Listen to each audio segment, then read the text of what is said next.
Sebenarnya bagaimana sih perannya antum nih Ustadz terhadap anak-anak atau kiat-kiat apa sehingga mereka nih di jalan yang memang hijrahnya yang benar gitu Ustadz. Nah dalam untuk mencari ya agama yang benar dan lain sebagainya gitu. Hingga kalau dipakai muamalah juga yang benar juga nantinya gitu Ustadz. Fadhal Ustadz, barakallahu fiik. Baik, alhamdulillah. Wassalatu wassalamu ala Rasulillah.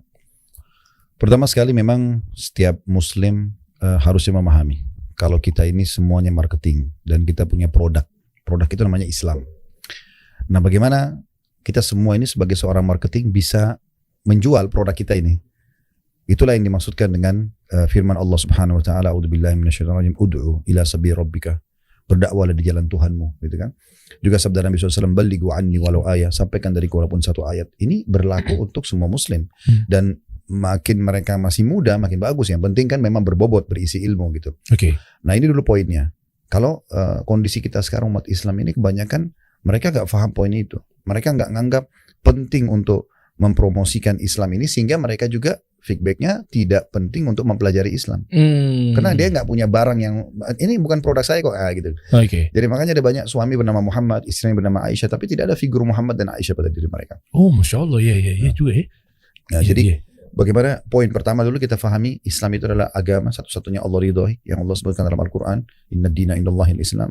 Agama di sisi Allah hanya Islam dan kita tidak boleh ragu dengan kebenarannya. Berarti juga dari ayat ini tidak ada agama lain kecuali Islam yang harus diikuti, dipelajari, dipanuti, diajarkan, diamalkan.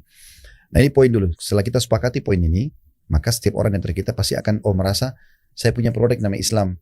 Maka kita pelajari kemudian kita ajarkan kepada orang lain. Nah setelah itu kita bicara tentang bagaimana agama ini bisa membawa orang-orang non-muslim hijrah kepada Islam.